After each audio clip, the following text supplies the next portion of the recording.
Buenos días, tardes, noches, profesor Benigno.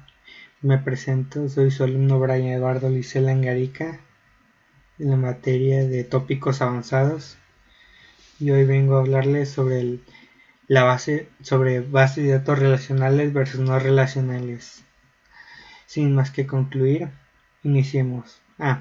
Y hashtag, no me repruebes Benigno, nunca sabe más. Iniciemos.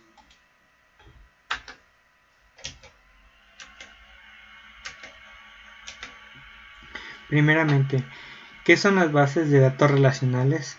El modelo relacional implica que la estructura lógica de los datos, o sea, las tablas, las vistas y los índices, están separadas de las estructuras de almacenamiento físico. Gracias a esta separación, los administradores de base de datos pueden gestionar el almacenamiento físico de datos sin que esto influya en el acceso a estos datos como estructura lógica. El modelo relacional proporciona una forma estándar de representar y consultar datos que podían utilizarse en cualquier aplicación.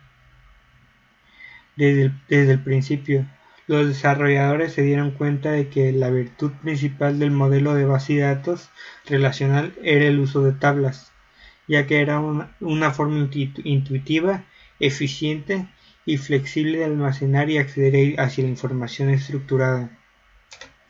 Las principales ventajas de las bases de datos relacionales es que es sencillo pero muy potente y lo utilizan organizaciones de todos los tipos y tamaños para una gran variedad de aplicaciones con datos.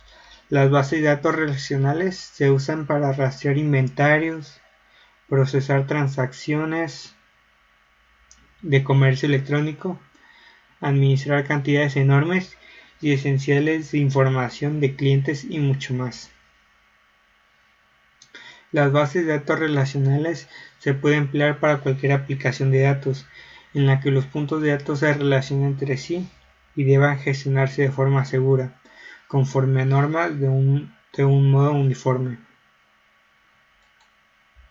Desventajas de las bases de datos relacionales.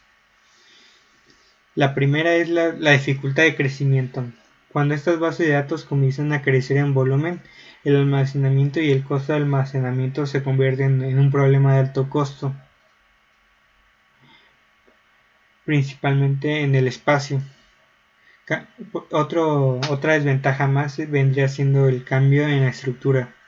El entorno empresarial es altamente dinámico, que va actualizándose cada momento. Esto exige que se realicen cambios de una manera eventual en los registros de datos. Si ejecutamos cambios, la base de datos debe ser modificada en su estructura para admitir las modificaciones.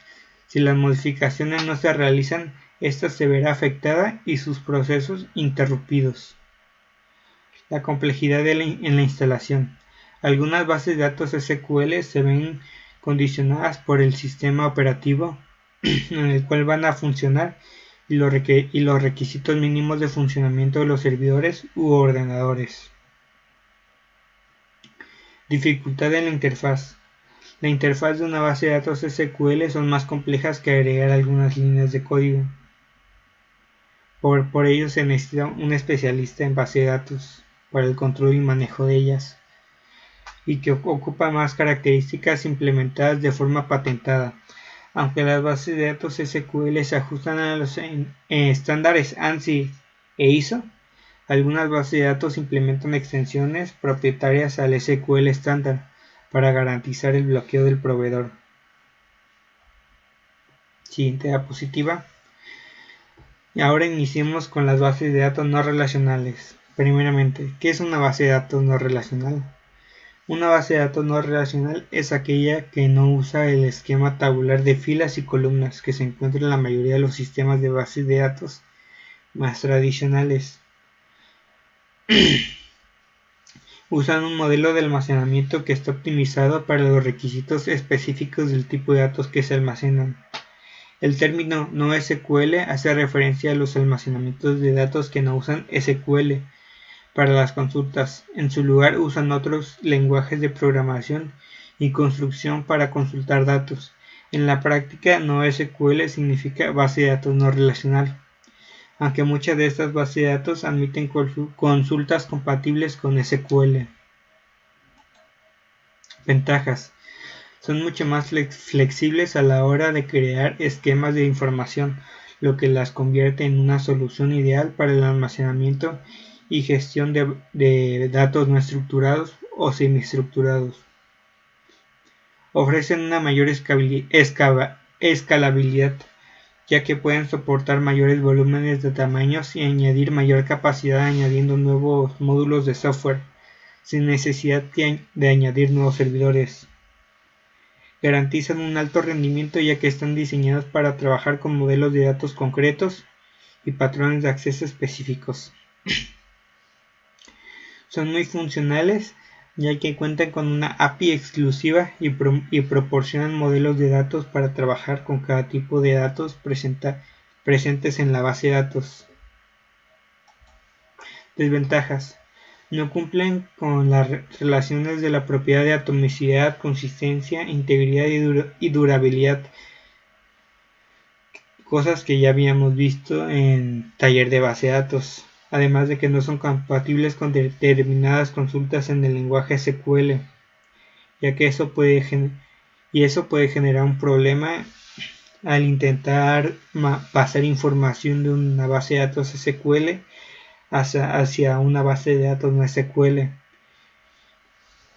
Otra desventaja vendría siendo que carecen de un sistema estandarizado, ya que todavía son bases de datos relativamente nuevas, y muchos sistemas de gestión de bases de datos relacionales son de código abierto y tienen una enorme comunidad que está detrás programando soluciones y nuevas funcionalidades. En el caso de bases de datos no relacionales, este soporte es muchísimo más limitado, ya que constantemente se va actualizando. Fin de esta presentación, y como dijo mi ex, hasta aquí le dejamos. Muchas gracias y hasta la siguiente, profe. #no me repruebes benigno, please.